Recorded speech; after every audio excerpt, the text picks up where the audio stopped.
All right, hello everyone, and welcome back to Toxcast. I've got Anthony back with me, and we are doing the long-awaited second part to the Marilyn Manson episode. Are Hmm. you ready, Anthony? I am ready to rumble, sir.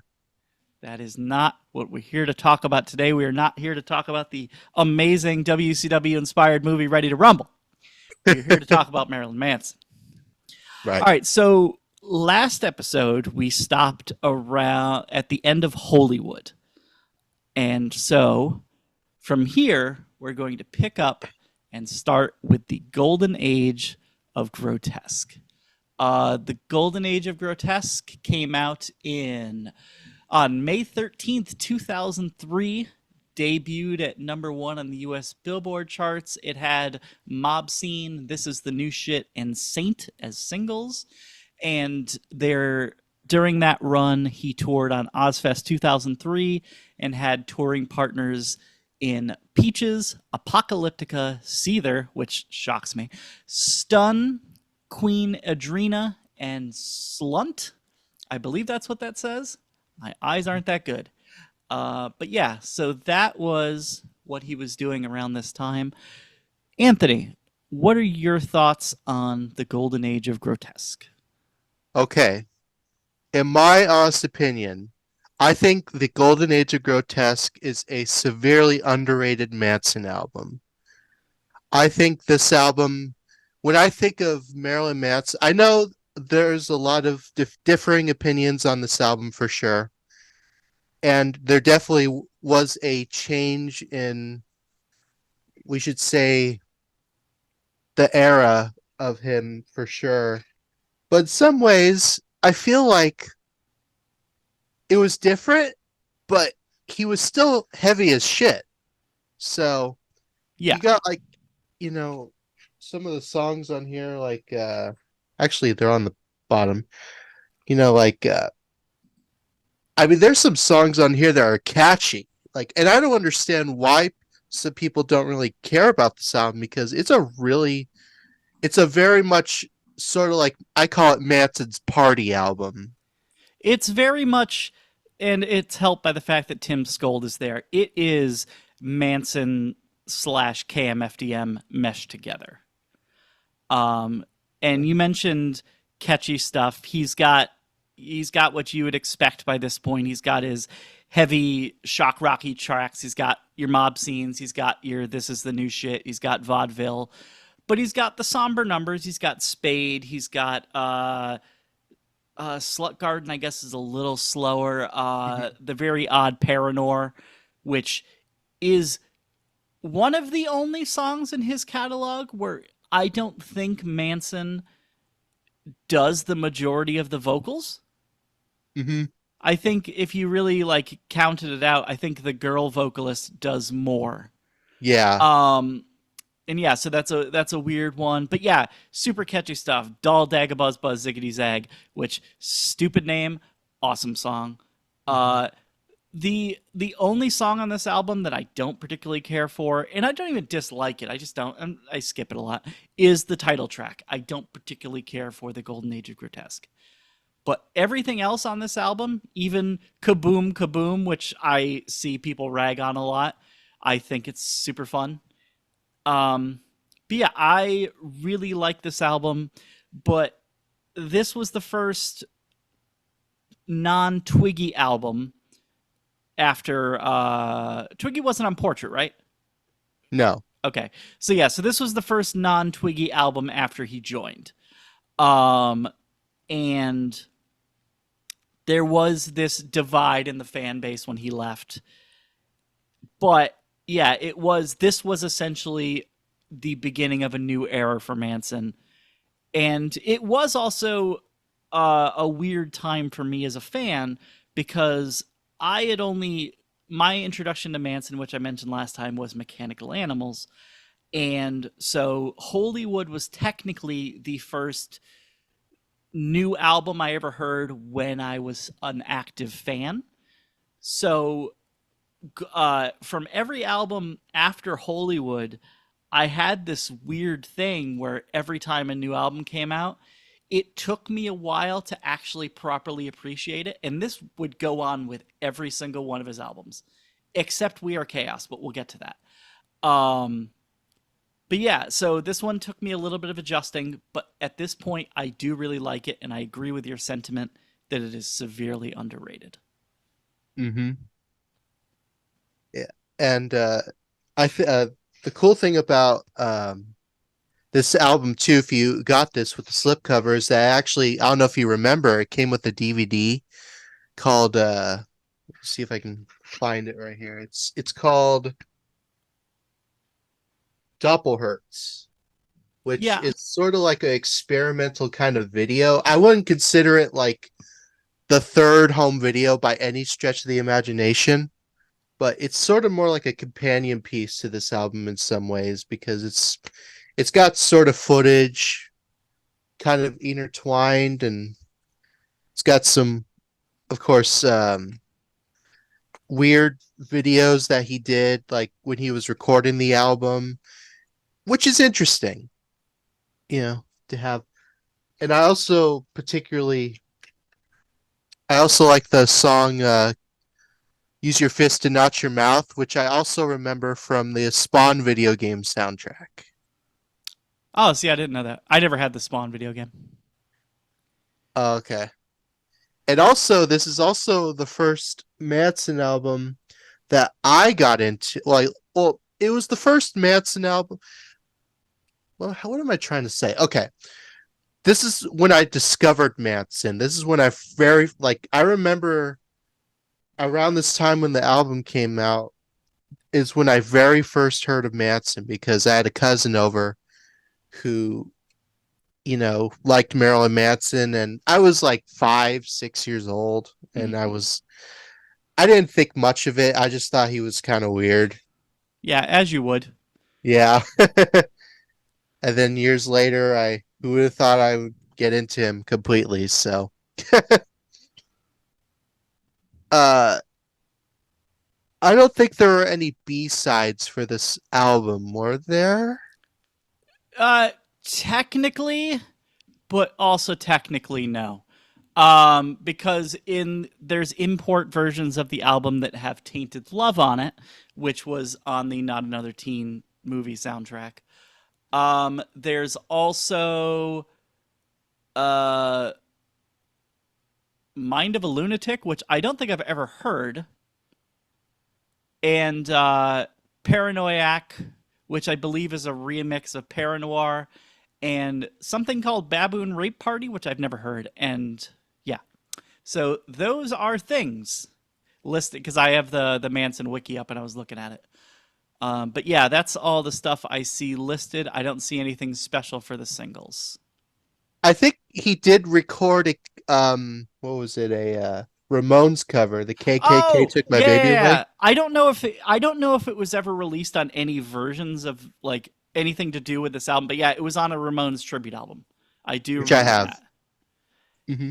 And then I believe it was almost directly, it was probably during the touring cycle for this when he did the cover of Personal Jesus because it was on the Greatest Hits album. And I think that was 2004. Yes.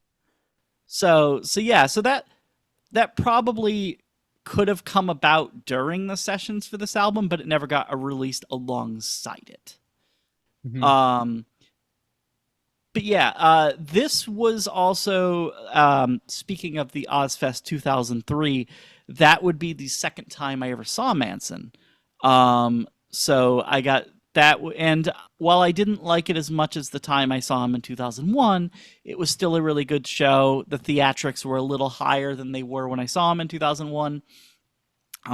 He did play the aforementioned Golden Age of Grotesque live, which I was like, oh, good. this is what I want. Um, but yeah, no, it was still a really good show, and but then it would be a really really long time until I saw him again. Hmm, interesting. Yeah, when you mentioned live shows, I actually have a CD right here, the string quartet tribute to Marilyn Manson. Hmm. And Marilyn Manson himself actually approved of this album to the point where he actually used the string version of Antichrist Superstar in his openings to every show whenever you see him live. If I ever heard it, I don't think I ever put that together. I don't think I knew that. No, I'm like the fact that he used that as an intro. I've heard bits of the string quartet tribute album. Hmm. I miss tribute albums. Yeah, those are cool. At least, like, I miss being able to go into a store and buy a tribute album for like $5. Hmm. That's how I Because heard American Head Charge for the first time. oh, nice. So yeah, definitely a great album, great interesting era. I believe this was also the final album that oh, holding wrong thing. I believe this is also the final album that Pogo, aka Madonna and Gacy, played. I thought he was on Eat Me, Drink Me. I know this is the last one John Five's on. Right. Is I he? think because Madonna and Gacy, what was it? He played the last show he played with Matt, so it was really a TV appearance. Was I get we'll talk about it when we get to it, but when he did the Matson did This Is Halloween on the Jay Leno show on Halloween. Oh, okay.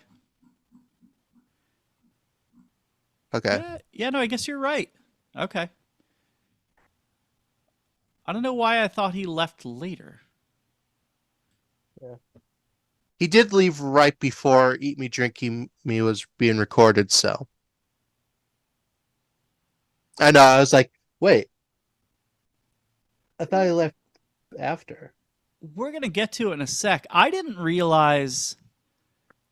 Yeah, we'll talk about what I just noticed in a sec. Um. So yeah, so off the back of Golden Age of Grotesque, we mentioned both KKK Took My Baby Away and Personal Jesus.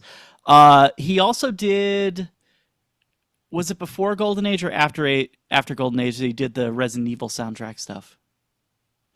Before. Okay, yeah, because he did the Resident Evil soundtrack. He did Redeemer and like Seizure of Power. Two other songs. I think it was four in total. Hmm. And that was his first real venture into doing soundtrack work that wasn't just him having a song on the soundtrack. Hmm. Like it was actually him doing almost score work, and that was really cool. Hmm. Um, but off the back of Golden Age Grotesque, we then bleed into Eat Me, Drink Me, which I don't know if anyone liked when it came out, at least as far as I know. Like that was a major turning point. Like if you thought Golden Age was a shift, ooh, Eat Me, Drink Me was. Um, Especially when Heart Shaped Glasses dropped, I was like, what is this? Which I firmly admit I have come back around to liking that song. Still not a favorite from that album, but I've come back around to it. Um, but what I was just going to mention was I didn't realize that the only personnel listed for Eat Me, Drink Me is Manson and Tim Skold. Really? I didn't. I was not aware of that.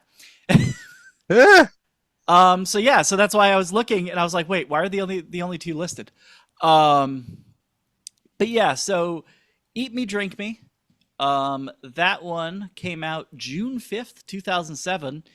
Oh, a big drop. This debuted at number 8 on the U.S. Billboard charts. He's fallen from grace. Um, this was the first single was Heart Shaped Glasses, and then there was a single and a video for Putting Holes in Happiness.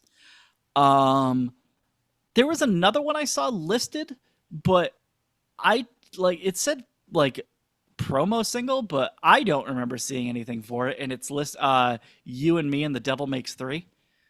I was like, okay, so I guess technically, but I've never seen any sort of like actual like a CD release of that. So maybe it was something that was released like on the website early, and that's why it's Yeah. listed as a promotional thing. I don't know, Mhm. but I didn't count it. So during the Eat Me, Drink Me cycle, he toured with Turbo Negro, the Spazzies, Slayer, Bleeding Through, and Ours, which is another weird one.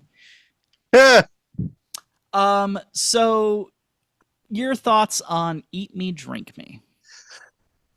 definitely a musical change for Manson. I I know a lot of people joke like it's Manson's emo phase, and yeah, sort of. I think he was trying to capitalize on a lot of the sort of like bands like him, like what they were doing at the time, maybe, sort of, but a little more melancholic, kind of, maybe. That's why he wrote a diss track about My Chemical Romance. Yeah. Wait, which one was that? Mutilation is the most sincere form of flattery. Oh, really? Yep. Interesting. But yeah, definitely like different. When I first heard this, I was listening to all the Manson like stuff, and uh, I was when I got to this album, it definitely hit a mood for sure. You could definitely kind of tell Manson was going through some shit for sure. Like I really like the song Evidence. That's a E- really good song. Uh Evidence is super catchy. uh sh- Uh, let's Just a Car Crash Away is actually probably my favorite, hmm with Putting Holes in Happiness is probably second. yeah. Yeah, that's of course Heart Shaped Glasses, it's a great song. Uh Are You the Rabbit's a really good song. Is there room in your life for one more breakdown? Yeah, no, the like despite the fact that I had issues with the album at first, uh this album, like the thing is it works because when I've been in more dour moods at parts of my life, this album has worked really, really well. Um so like it is definitely a mood, and uh also kind of a almost a bold experiment what he was trying to do with this by doing it just with Scold. And like the fact that there were guitar solos on I think every song. Um Mm. and just yeah, it was such a departure from pretty much anything he had done up to this point. I guess the closest thing you could say it was is to is Mechanical Animals on an emotional level, but it hmm was but whereas Mechanical Animals was super like overproduced, like to the point where it felt mechanical at times. This was very raw and like almost dry at points, but it worked. Like it almost that almost made it darker. Um, so I appreciate that. Like, and I think over time I grew to appreciate that more, and I also like heavily respect it from an artistic standpoint. Like he had been like hyper produced for so many albums, and then he was like it was very much the Metallica Saint Anger mentality, just in a obviously in a different way of just like cutting away all the fat, like just go for it. And yeah, and this is what we got out of it.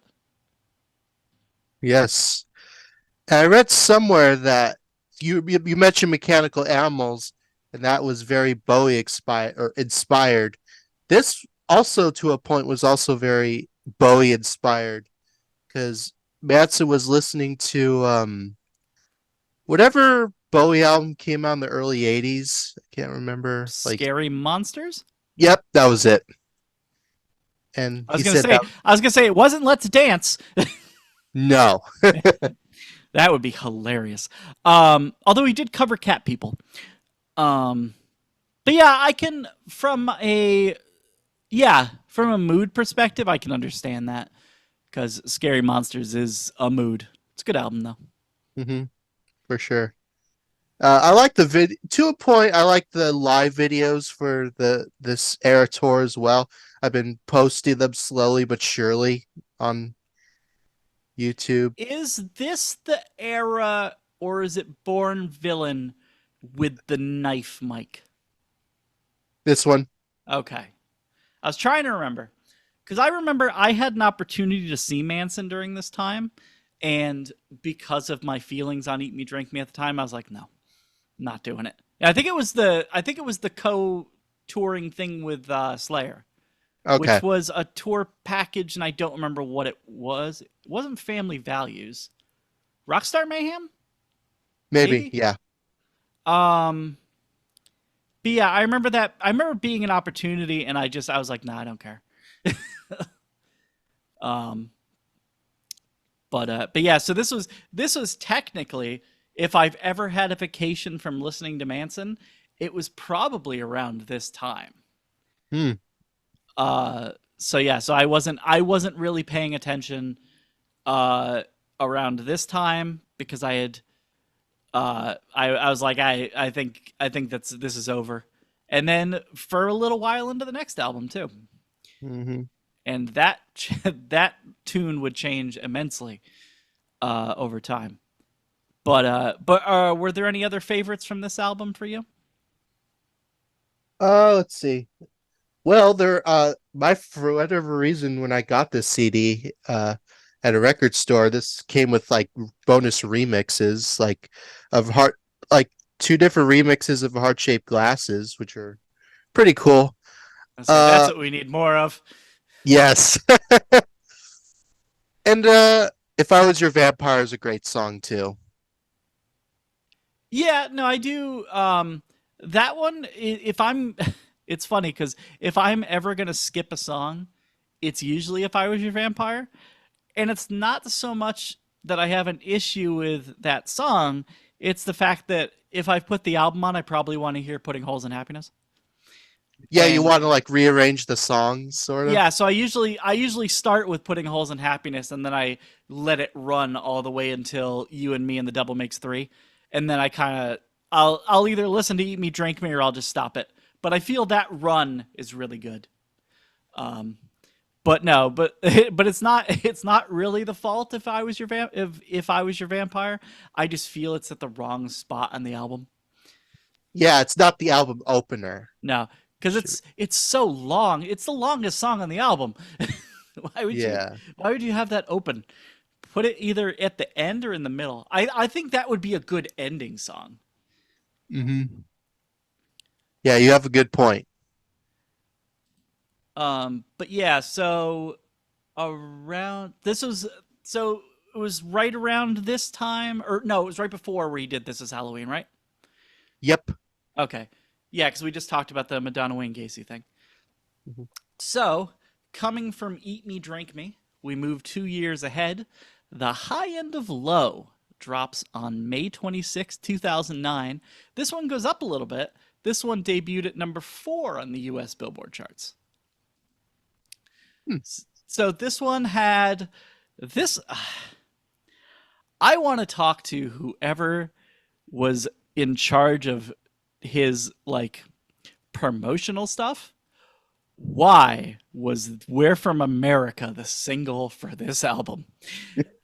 Um, We're From America. I kind of get Armagoddamn Motherfucking Geddon, but that's just for like the shock factor, I guess. Uh-huh.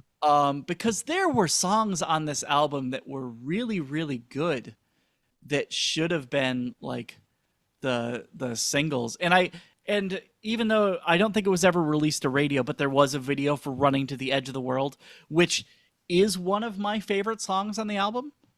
Hmm. Like, but you had stuff in there. You had your freaking I Four Rusted Horses would have been a super interesting choice for a single. Like Hmm. and like before like the that kind of sound he did on Pale Emperor. Um I think Blank and White would have been all right. Leave a Scar would have been cool. Yeah. Um or go really daring and do I Want to Kill You like they do in the movies. 9 minutes single. Do it. Um, but yeah, so during the touring cycle for this, he went with Esoterica, Die Mannequin, September Morning, who and he was also part of the Rockstar Mayhem Festival once again. Um, so of those, September Morning is the only one I kind of know, and they're Hmm. just okay. I don't know who Esoterica or Die Mannequin is. But as I had said, like I was on the outs by this point because of Eat Me Drink Me. So when I heard We're From America, I was like, this is the new Manson? So I was it didn't change my opinion. I was still like, ugh. And then I saw the video for Arma Goddamn Motherfucking Geddon, and I was like, are you kidding me? What is this? I remember being legitimately like almost mad. I was like, ah.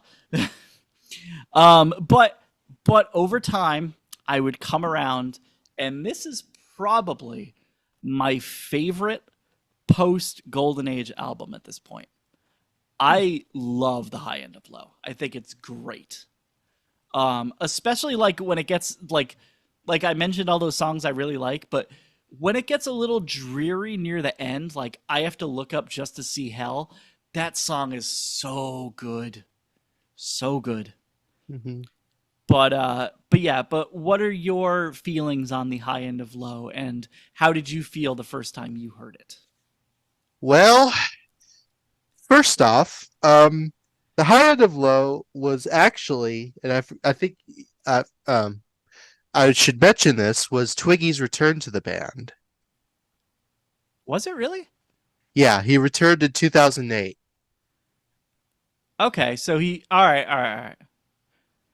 So Oh, that's Twiggy right, had, because Scold had left. I forgot yes. about that. Okay. And also during this tour cycle, he didn't play on too many shows from what I understand, but Wes Borland was at one point Manson's guitarist during this tour. Oh, that was the West Borland era. I remember. Yeah, because wasn't he? I feel he was in the studio for something with Manson too, but Manson kept shooting down ideas he had. Yeah. Okay, yeah, I had a tinge of that memory. Yeah, Borland and Manson's a weird thing, Hmm. but he also could have been a little uh annoyed with how the previous album went, and like Yeah. letting Scold like take over. Yeah. True. Uh, but I have sort of a story with that song I have to look up just to see how, Mm, because I remember listening to this album in particular when I found out that my uncle had died. mm. So I remember on my way to the funeral, I remember this was the album I listened to, and it's like sort of like Eat Me Drink Me. It's a very much a mood, and it's sort of almost like, I don't know how to explain it, but it's definitely probably Madsen at its has his mentally lowest. Yeah, no, the title fits for where he was at the time. Hmm. But with that being said, uh, I really enjoy it myself. Like, there's so many good songs on here. There are some songs that I'm like, I like more than others, of course, like you said. But I really, as a whole, this album is very much one of my favorite post Hollywood albums as well. Especially like songs like Unkillable Monster, really good. That one's really good. Uh, Blank and White, which is underrated. Uh, Into the Fire, of course. Pretty as a swastika. Yeah, that one's pretty good. That one's catchy. Yeah. And it was also interesting to see Manson, uh, his return, his eyebrows returned for this album. Did they really?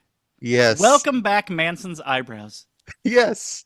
Which would be a thing until I believe late 2012, early 2013. And he's like, fuck these eyebrows. Yeah. It sucks. Yeah. It was kind of weird seeing Matsu with eyebrows because I was so used to seeing him without eyebrows. I remember like looking up something on Google Images like, has Manson ever had eyebrows? And pictures from this era came out. I'm like, oh, No, nothing will ever be as weird as seeing Manson with facial hair. I'm like, what I is know. this? Stop it. Yes. Um, yeah, when you were listing off songs, I was like, don't say wow. Don't say wow. Yeah. Wows. Wow is the worst song on the album. Yeah. And I just shit on We're From America. But at least that one, over time, I grew amused of it. And I actually, despite my initial reaction to it, I've actually grown quite fond of Armagoddamn Motherfucking Again. Like, I think it's actually super fun. But yeah, no, wow, I don't like. I even like White. I think White Spider's really good, and I think that Yeah. one doesn't get talked about ever. No. Um, Another situation of him picking a weird opening song though, because I don't feel "Devour" should be the opening song. It's like, okay, Yeah. but So then you do kind of the same thing with like Eat Me, Drink Me? yeah, like Devour. I don't think I'd put at the end either. And I guess trying to think. No, I almost joked. I was like, you could start the album with "I Want to Kill You" like they do in the movies. Um, I guess "Pretty as a Swastika" would work as an intro, as a opening song. Like I was trying to think of something better, but I'm looking at the list and I'm like, not really. Um, but yeah, no, but "Devour" is just such a like it doesn't start off the album with a bang, whereas I guess "Pretty as a Swastika" would. Like it's got so much more energy. Um, but yeah, no, I've come back around so much to this album, and I really like this album. And I've tried to show like a good example is my friend Jesse, who was a Manson fan for a number of years, and then kind of just fell out of favor. Like he just stopped really caring about it, and then moved on to other stuff. But of all the stuff I've shown him over the years, like because I've pretty regularly kept up with Manson. I've shown him stuff from High End of Low, and it's the stuff he's seemed most interested in. He's like, "Oh, these are actually kind of cool ideas." Like, because I remember him when he heard Golden Age of Grotesque, he's like, "I don't like this." uh, Really? yeah, but he also was never much, despite being a Manson fan for Antichrist and Mechanical. He was never really much of an industrial fan. So the more industrial flavor on Golden Age kind of it he was like, I don't really like this.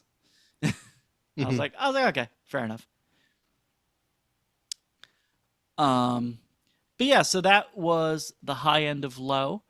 And now we're gonna get on to I guess it's not my least favorite, second least favorite of all the ones we're gonna talk about today. Born Villain. Oh boy. May 1st, 2012. Debuted on the number 10 on the US Billboard charts. This one had singles for Just No Reflection and Slow Motion, which, unlike my complaints about the last album, these were probably the singles that these made the most sense as singles, honestly. No Reflection is easily the catchiest song on the album. Um, and if not Slow Motion, maybe something weird like The Gardener would have worked. Um, but I thought it was good. But overall, I feel this album has a lot of filler. Hmm. Um, there's some good stuff to pull out of here, but there's just some stuff that it's like, you didn't need to make this. Yeah. Um, So this was actually the third and final time that I saw Manson. I saw him with Alice Cooper. So during the touring cycle for Born Villain, Manson toured with Rob Zombie. He toured with J Devil. Toured with DJ Starscream, who I don't know who that is. Binary, The Pretty Reckless, which kind of caught me by surprise. Hmm. Picture Me Broken, Alice Cooper, and the Butcher Babies. Um, so yeah, what were your feelings on Born? Like, were you an active listener by this point? When Born Villain came out, that was when I first got into Manson. Okay. Like, so I knew he had like put out a new album, but I was like, I want to like listen to his older stuff before I get into it because, I just at the time I was like, if I want to really get into a band, I usually listen to their first albums first before I listen to their recent. I know a lot of people like that, so it makes sense. Yeah. So, um, this album, it's good. It's definitely one of my lesser favorites for sure. Uh, it's yeah, you're right. There are a lot of filler. It's kind of weird. Like I think this is when Madsen start like to me, like I know he was starting to somewhat get back on track from high end and low mentally, but you could definitely kind of tell he was like, let's experiment more. I mean, with like I think like there was a song on here, and I remember reading it correctly, like I don't know if it's just this weird humor or something, but he said something like, "Oh, there's a song on here like that has like certain like sound effects that only dogs hear or something." Like I've never heard anything like that from any band. Yeah, that sounds like a thing Manson would do. Hmm. You're like, this one's for the dogs. Yeah, but it is good. Like of course, No Reflection is great. Pistol Whipped is a stupid song, but I Pistol like it. Whipped, I don't like Pistol Whipped. I was gonna like the first example I was gonna say was Pistol Whipped, and then they hit me with back to back songs I don't like because it's Pistol Whipped and then Overneath the Past of Misery. I'm like, I don't like either of these songs. Yeah. But this, unlike the last two albums, the opening song on this album fits. I think "Hey Cruel World" is a very good opening song. Um, we already mentioned "No Reflection." We already mentioned "Slow Motion." I think those were good singles. I think "The Gardener" is probably my favorite song on this album. Hmm. It's just the whole I'm trying to what is it? I'm trying to be human. Or I'm learning to fit in. Or I can't fit in, but I'm learning to fake it. Hmm. Um, like I like that line. Flowers of Evil is okay. Children of Cain is really cool. Disengaged, okay. Lay Hmm. Down Your Goddamn Arms is it almost harkens back to the way he does the vocals in it kind of reminds me of what's the song on Hollywood? Um Love Song. Hmm. Because it's the wanna fight, wanna fuck, wanna die, try your luck. But it's the it reminds me of the do you love your guns, God, government thing. Hmm. And then murderers are getting prettier every day. Wasn't expecting double bass from Manson. Um, and then Born Villain, I'm gonna be honest, I don't remember what that song sounds like at this point. I know I've heard it. And same with Breaking the Same Old Ground. I see the name, I know I've heard the song, but boy is nothing popping up. Yeah, it's Um, been a while for me too. but I did really like, is it Carly Simon? Yep. The You're So Vain cover? I Yes. really like that cover. Me too. Like he should have released that as a single. Fuck it. Do it. Yeah. Yeah. Right. um Yeah, and I looking through this, I didn't realize that because I do remember faintly that there was a he had released a promo clip, the tiniest clip on his website for in promotion for this album, and it was a bit from Hey Cruel World, the just "I am among no one" part, Hmm. and I was like, oh yeah. Um, but yeah, so that's pretty much all I got. Anything else you want to add on Born Villain? Uh, I do remember, yes, like I mentioned, the live, this era of Manson is when I started to get into Manson. I remember watching him on, what was that TV show? The Talking Dead, which I still have on video. Mm-hmm. Um, and remember that was interesting. Uh, some of the live video, I think this is when if you want to really like, if I'm gonna be honest here, uh, it was either this album or I want to say High End of Low, and Manson live wise started to just kind of like was like kind of like just go a little downhill, sort of. I will agree with you to a point. He was in a really rough spot, but when he toured with Alice Cooper, Alice Cooper was adamant that he not use drugs or drink. And it was the healthiest I had seen Manson look in years when I saw him live. Really. And he actually sounded good, but then like he started to fall back off. Um and then the last live stuff I saw from him, which was Pale Emperor tour, maybe. Hmm. Like he did, it was either Pale Emperor tour or maybe it was even Heaven Upside Down, but it Uh, was some festival shows and he sounded terrible. So I'm really hoping that him being clean now, like I hope video comes out of those Five Finger dates that he's doing, and mhm. he looks and sounds good. I'm Yeah, me too. hoping for it. But you know, but like I do remember video footage from High End of Low, especially where he did not look or sound good, and I do remember being cautious going into the show what that I was going for. But I mean, I didn't really care because I really wanted to see Alice Cooper, Mhm. and it was a special thing because me and two of my best friends took one of our parents each. So we took our parents to go see Manson. And so, but they also like it was their most of their first time seeing Alice Cooper.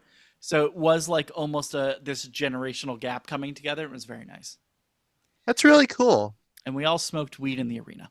Um and but yeah, no, it was an excellent show and I do have to say that Alice Cooper kicked Manson's ass that night. Like he was so much more of a stage man. Like he had Yeah. so much more of a stage presence. He was like 70. I Yeah. was like, but but Manson did have a big chair, and that was really cool. Mhm. And he did like sit-ups. I was like, he's doing calisthenics. He's getting limber. Yeah. So I would say there were good shows that he did for sure during this time. I would say so. I kind of sort of take that back now. I would say he definitely had like great shows, and it was sort of like a mixed bag during this time. Yeah, but no, but like to defend what you said, there were I do remember seeing footage of the non Alice Cooper shows where he didn't sound good, especially the ones where he toured with Rob Zombie. Those sounded terrible. Hmm. Plus he was fighting with Rob Zombie. That didn't help. Yeah. All right, so from Born Villain to the Pale Emperor, which if my mouse would work, there we go. Came out January 16th, 2015, debuted at number 8 on the US Billboard charts. Pale Emperor had 4 singles. Had Deep Six, had Third Day of a 7-Day Binge, which is, oh, I love that song. Cupid Carries Gun, which was in a TV show, Salem, I Yeah. think. And the Mustopheles of Los Angeles. Hmm. which I don't remember ever hearing anything of, but it's listed as a single, so I guess I gotta say it. So looking at this list, some of the touring partners for this time frame were weird. Hmm. And I specifically remember one of these tours because I was going to go, and then I saw the ticket prices, and I said, "No, I am not." Um, and that would be the Smashing Pumpkins tour. Oh yeah. Because I remember seeing that, and I was like, "Oh, I would like to see the Smashing Pumpkins, and I would see Manson again. Not for $100, I'm not. Um, for nosebleed seats, no, no, no. But yeah, Smashing Pumpkins, Cage, not sure who that is. Knee High Fox, don't know who that is. Uh, Deep Valley, spelled very weird. Die Mannequin again. Hyde, Unlocking the Truth, and then Slipknot and Of Mice and Men. Uh, of Mice and Men is a weird touring partner. Right? But I honestly, if you told me Manson and Of Mice and Men were playing, I'd go see that. That'd be cool. Yeah, same. Um, Although I wish the old vocalist was still there. But Yeah. that's for another time. So your thoughts on the Pale Emperor? All right. Gonna be honest. I This don't like it. right here is my least favorite Manson album Really? of all of them. But with that being said, I still like it to a point. I think the issue that you had with Born Villain, where there's a lot of filler, that's sort of the problem with me here. Like, there are songs in here that I definitely really, really enjoy, like Deep Six. Of course, their third day of a 7-day binge is a great song. Mm-hmm. Uh, there's some just songs there, like, I just, it's, for me, honestly, though, it's probably Manson's, and I really do say this, it's his most experimental album as of yet.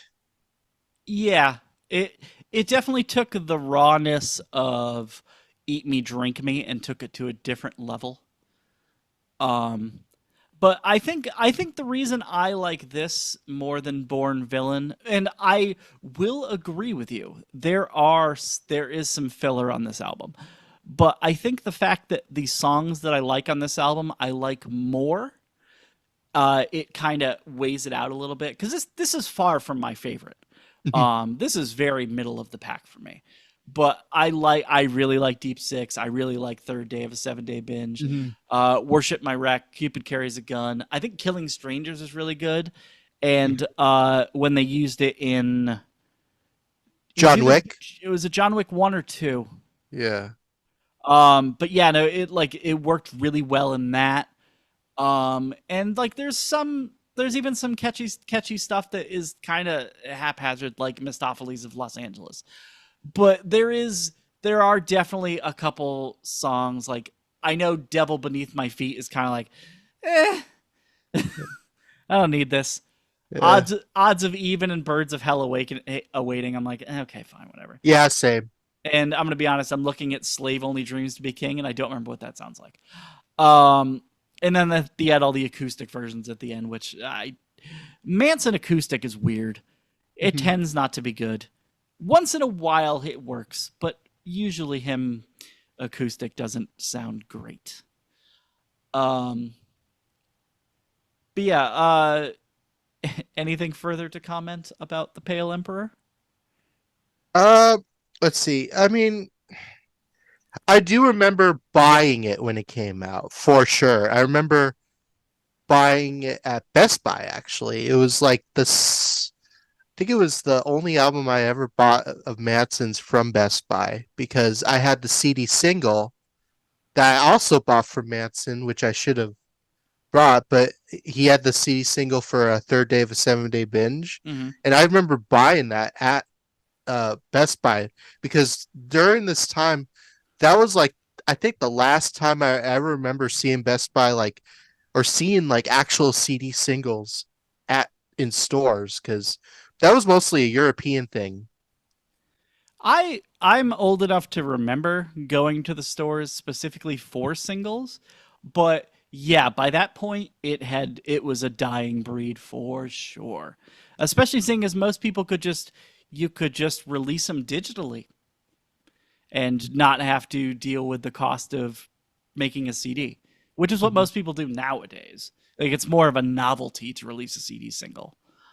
Mhm. Um, but yeah, like this was definitely the dying days of CDs being in stores. Like stores stopped ordering as many CDs because they knew people weren't buying them, and then it just became like, yeah, I remember going to Best Buy when they were getting rid of the end of their CDs, and I ended up buying a bunch because they just had a bunch in a bin for like, they're like, have all these for each one is like $2 or $3, and that's how I ended up with 8 Black Sabbath albums, which are all lovely, honestly. Um, but yeah, no, I I do miss that day. Best Buy. Even before that, Media Play, um, FYE. Well, FYE was always expensive, but their selection was actually pretty good. Mhm. And they were the only store I knew of. There probably were others, but they were the only store I knew of where you could take a CD and bring it to this listening station, and you just scanned it, and you could just listen to the album there in the store and check it out. So I used to, my, back in the day, my mom would like just drop me off at the mall, and I would just, this was like before the internet was good enough for me to go browse music like this. And I think it was before YouTube was a prominent thing. So yeah, I would just go find albums that I thought looked interesting and just bring it to the CD scanner thing and check out albums that way. I I know. remember, Crazy, right? yeah, I know. I remember Borders used to do that. Oh yeah, Borders. Yeah, we haven't had a Borders here in, oof, 15 years maybe. Yeah, same. Still have a Barnes and Nobles though. Still Yeah, hanging in there. yeah. I feel like Barnes and Noble and FYE for me are the only two places that I buy CDs in person still. You still have an FYE? Yes, I do. A couple. Oh, ours are all gone. Oh, I just assumed they went out of business. But we also lost a lot of our Game Stops too, so I don't know. yeah, Stores just are not thriving in Connecticut. Connecticut kind of sucks. yeah. I also mentioned going back to Pale Emperor. All right, this is interesting. He recorded a Ministry cover for the Atomic Blonde soundtrack. Stigmata, Yes. And my I favorite remember, band. yeah, we all know how much you love Ministry. I let's just squash this. I like Ministry pre 2000, but good God, everything they did after Al Jorgensen really got a fucking stick up his ass about politics. Oh boy, Yeah. stop. Yes. Because yeah, no, I will never like, and I will openly defend the new wave album. I don't care who doesn't like it. I love that shit. That album's awesome. I don't know why I'm forgetting the name of it. Whatever the first Ministry album's called. Um, Something uh, Remorse, I think. no, what's it freaking called? With Sympathy. With Sympathy. You were Okay. you were close. I get what you were going for. But yeah, With Sympathy is super cool, regardless of how he wants to shit on it. I don't care. I like new wave. Fuck it. Filth Pig from '96, awesome. That is a Yes. monster heavy album. I love that shit. Um, the one with NW Psalm 69 is a little overrated, but it's still good. Mhm. Dark Side of the Spoon's good. Land of Rape and Honey, that one's good. So yeah, Ministry had a lot of good stuff. It's just they went on too long. Yeah. If you had cut the the legs off at 99, I would be going on about how, man, Ministry were so good. I wonder what would have happened if they had kept going. We know what happened. It was bad. And so every time they release a new album, I'm like, ugh, you're going deeper, deeper down that hole. But Yeah. no, but no, I I like older Ministry, just like how I like older Skinny Puppy. But man, when they came back and they were like, "We're gonna be KMFDM light," I'm like, ugh, Uh, bad. Go back to being evil. right. Although I heard like the Ministry are putting out one final album and Paul's back. Oh, eh. Yeah, I heard like two or three songs from that Moral Hygiene album, and I was like, I don't care. yeah, fair enough. But what do you think of Manson's Ministry version of Stigmata? I think it's pretty good. Mhm. This was also around the same time that I had mentioned it earlier, but where he covered Bowie's Cat People with Uh, Shooter Jennings. yeah, Um, yeah. So, but no, the Stigmata cover's pretty good. Is this is it this era or is it the next album where he did Cry Little Sister? the next album. Okay. Um. Actually, no. It was Oh, it's in between. I yes, because yeah. I'm looking at Heaven Upside Down. It's listed as a B side, so it had to have been in the middle. Yeah. I also forgot to mention that The Pale Emperor was the first album that Manson started working with Tyler Bates, Oh, okay. That actually makes a lot of sense. who would be with him for the following album and his live guitarist. I've heard that he's actually the one who's been working with him on the new album. So here's Yeah. to hoping. Um. And also the album before Born Villain, I forgot to mention, that was the last album, even though Twiggy was a part of the touring cycle for Pale Emperor and Heaven Upside Down. That Born Villain was basically the last album that Twiggy worked on with Manson, as of right now. Oh, that's interesting. Yeah, but He Twiggy didn't. was, huh? He didn't do anything on We Are Chaos. No, he was out of Oh. the band by then. Okay. Oh yeah. I guess I didn't focus on like, or I never really truly paid attention to who the lineups were when he recorded the later albums. So I just assumed Twiggy played on them. But I guess stylistically that kind of makes sense why if he wasn't there, because there is a bit of a difference there. Hmm. All right, let's All get right. into it. Yes. My least favorite Marilyn Manson album of all time, and to be fair, it's not even really that bad. But God, is it not good? um, Heaven Upside Down came out October 6th, 2017. Debuted number 8 on the U.S. Billboard charts.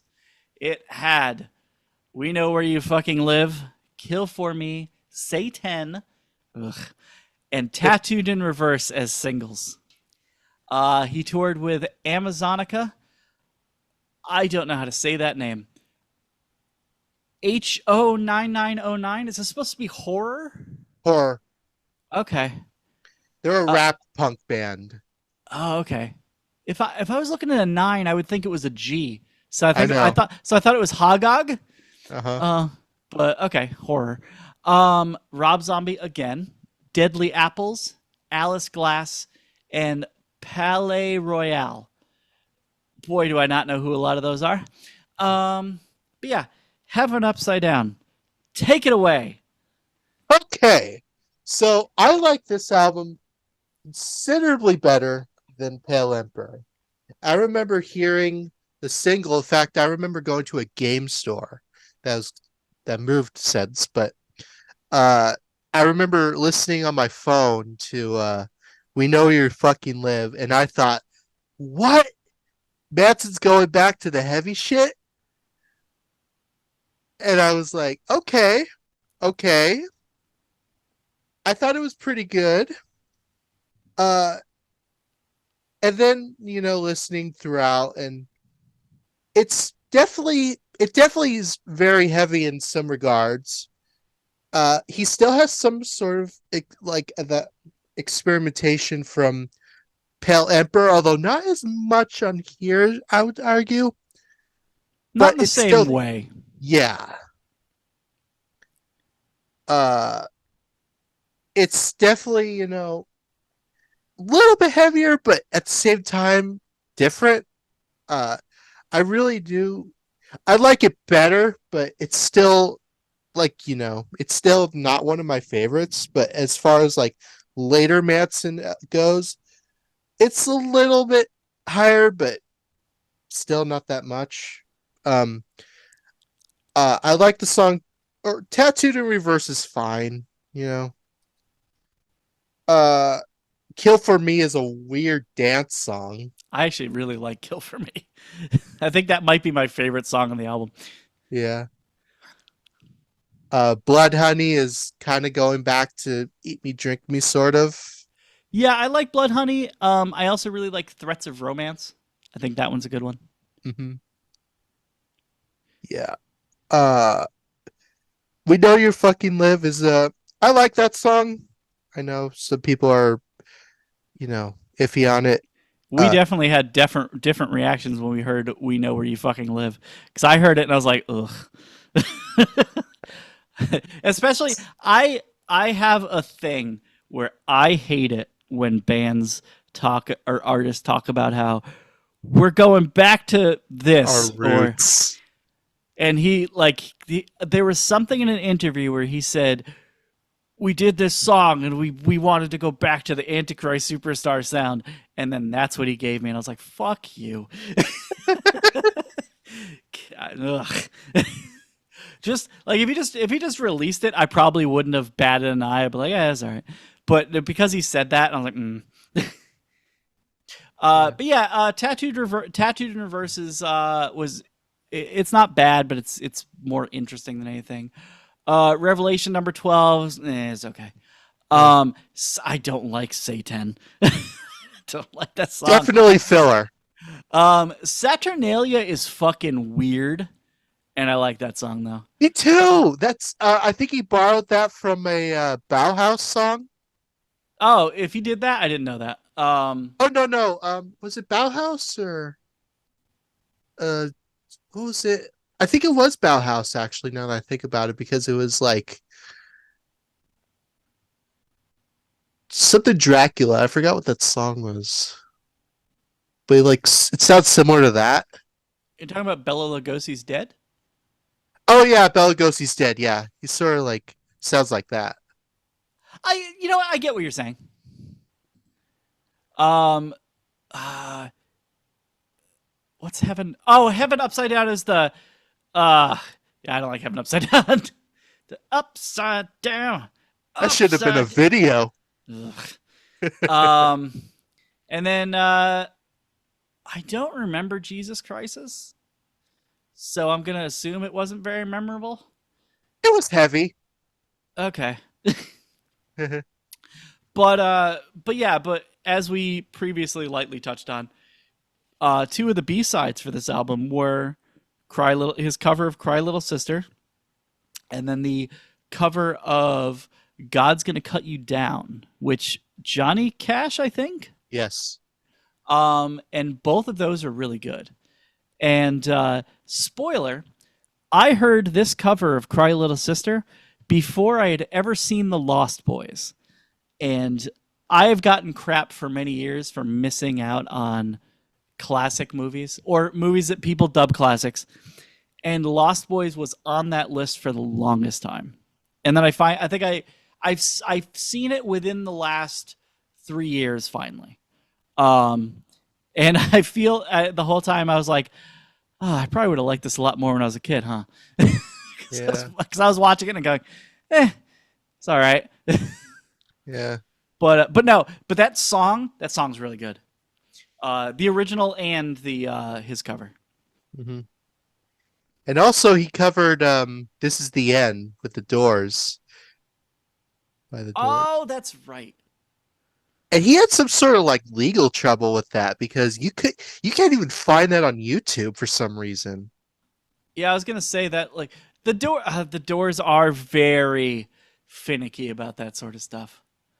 Um, I'm surprised they let what's their names do a cover and release it as a single. Um, uh, uh, New wave band,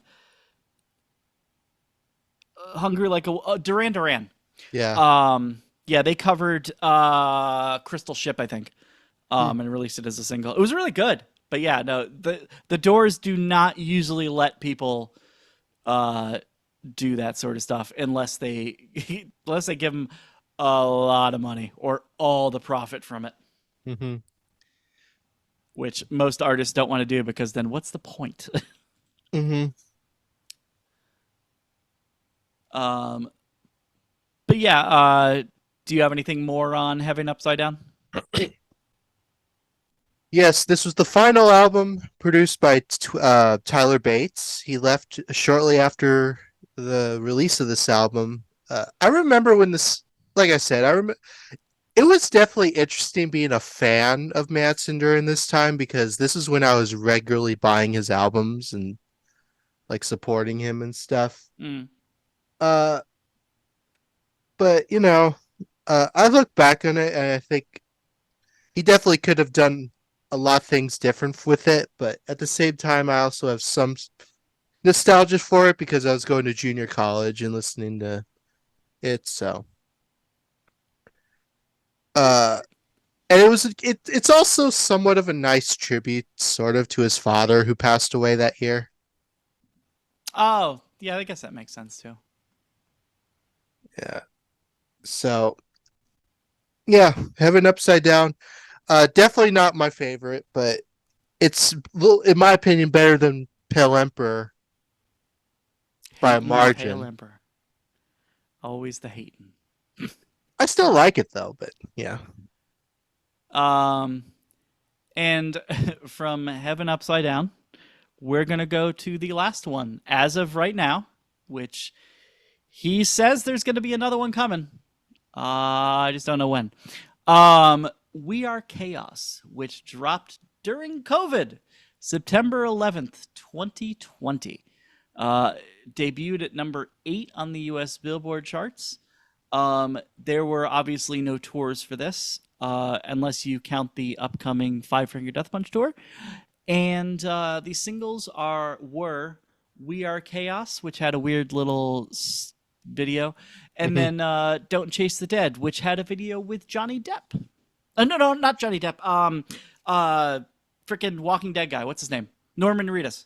Maritas. Um, and yeah. So "We Are Chaos." What are your feelings on that album? All right. Uh, so Manson, of course, continues to experiment more, and I actually, I would say this is honestly, with if you like count some songs out of it, like Red, Black, and Blue, and some of those songs, I would say this is probably his, in my opinion, from what I remember listening to it recently, probably his lightest album, his least heaviest album Yeah, in some ways. Of course, produced by Shooter Jennings, which, and of course, the video for, as you mentioned, for We Are Chaos, very Bowie inspired, going back to the Bowie, worship, I would say. if it ain't broke, don't fix it. Yeah. But no, I do like this album. If I'm in a weird kind of like chill mood, I'll put this on. Uh, Keep My Head Together is good. I really like Broken Needle. That's a great song. Yeah, Broken Needle's a great closer. Hmm. Um, yeah, as you said, yeah, this is probably uh up there with like Mechanical Animals and Eat Me, Drink Me. This is, if not his softest album, one of his softest albums for sure. Hmm. Um, like you had said earlier, what album was it? What was the album that you listened to when your uncle passed? High End of Low. There we go. Yeah, like you had said with that, this was an album I listened to immensely when my dad passed. So my me grieving and getting through all that was very closely linked with stuff like Don't Chase the Dead and Infinite Darkness and We Are Chaos. So like those songs are like embedded in me like forever. But it is a good thing. Like it was very helpful. Um and yeah, so there I had a it was the easiest album I ever had of Manson's, like at this point in his career, like his later stuff, where I had like an almost instant emotional connection to it. And like, cause I felt damaged and broken at that time. So it was very easy to slide myself into how he was feeling with a lot of these songs. And so, yeah, so there was a long period of time where I was listening to this album, if not every day, every couple of days, like and I still listen to some songs like all the time. It is Mhm. good. Yeah, definitely a fantastic album for sure. Uh, it like yeah, like you said, sort of goes back to the soft era with like Mechanical Animals, done differently for sure, but that's interesting. You have those like emotional attachments with like some of these songs, because this album really is uh good with that. It helps. Some of these songs are very cope friendly for sure. Uh, yeah. Uh, and also these you go back to the acoustic. This has acoustic versions of We Are Chaos and Broken Needle on it. I saw that when I was looking through the info here, and I was like, I don't think I've ever heard those. I think it was a Target exclusive. I got this from Target, so. Target. Oh my god, I can't remember last time I stepped inside of a Target. In fact, I remember even live streaming. No joke. I remember live streaming on my Instagram when I bought this album in a Target. You're like, guys, check this out. Yeah, Hotness. it was irritating for the three people who came. So, There you go. but yeah, I'm really looking forward to the follow up to We Are Chaos. I don't, with Manson, you never know what you're gonna get, and that's really the truth. This is the I know he's done like big like left turns at numerous points in his career. I have honestly no idea what to expect from a new Manson album after everything that's happened. Are we Correct. going to get a super angry, aggressive Manson album? Are we going to get another super soft, introspective album? Are we going to get something experimental and weird? He just releases he pulls a Trent Reznor and releases a 4-disc ambient album. Oh Do it. yeah. Do Ghosts. Um, but yeah, no, just a Bowie cover album. Yeah. There you go. Honestly, I'd be fine with it. Yeah, same. But yeah, no, I'm not sure. I'm not sure what to expect, but I am very much interested. I like, and I hope he just drops it out of nowhere. I hope it's not a this is coming in 6 months. Just release it next week. Hmm. Fuck it. Um, because I think did he sign with somebody or no? Nuclear Blast. Okay. Yeah, I was gonna say I thought I remember hearing him signing with somebody. Yeah, just do it. Drop it next week. Um, but yeah, are you planning to try and catch him on the Five Finger Tour? I've seen tickets are actually very reasonable. Uh, my friend is actually going to see Manson with Five Finger Death Punch in August, I believe. Okay. And I would really like to go. The problem is going to shows, I don't know who to bring, And it's hard to bring people around here, But I would love to see Manson this tour. Go all by yourself. Yeah, And yeah, there Anthony's you like, no, I don't want to do that. go. I just went to a 4-day death metal festival all by myself. You could do it. I believe in you. Well, Sure, I got lost in Baltimore a little bit. It's fine. Don't worry about it. yeah. Maybe I'll even see my friend.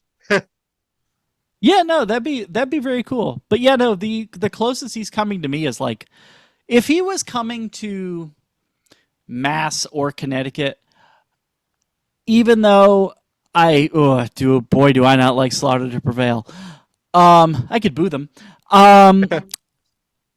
But I don't mind Five Finger. So, and I've already seen them live, honestly. I would go, but I'm not going to Pennsylvania. That's too far. Yeah. That's too far for just that. Like if it was like a an all day thing, maybe I'd think about it. But yeah, when he starts ramping back up, gets his legs back, and then comes closer to me, I'll go. Yeah. I will support the Manson. Yes, for sure, for sure. You Uh, know, definitely. If not this time around, definitely get yourself out to one of his shows because he is. I don't know how different he'll be now, but I've never been disappointed with a show I've gone to of his. So yeah. And with him, being sober, hopefully this is a different step for him, for sure. if he has his voice back, that'd be awesome. Yeah, he got. I think what he needs, honestly, in my opinion, I don't know if he'd actually admit it, but he, it's kind of like with Corey Taylor. Remember when Corey Taylor's voice during the Volume 3 era of Slipknot? Are you gonna say a vocal coach? Yes. uh, can you imagine Manson at this point in his life going to a vocal coach? Vocal coach would be like, I don't know what you want me to do. Although I know there are metal vocal coaches. Um, but yeah, it'd be interesting. But maybe even just him being sober would probably help heal all that stuff. Yeah. Just drink more water, Manson. Yeah. Iced tea. Lots and lots of ice. No, that dehydrates you. It's not good for you. Oh yeah, that's right. Lemon water Yeah, there you and go. regular tea sometimes. Yes. Uh, but all right, that is going to be it for part 2 of our Marilyn Manson escapade. We'll be back in 10 years for part 3 when he's released 4 new albums and we have something to talk about. So Yes. until then, thank you for watching, and we'll see you guys later. Bye. I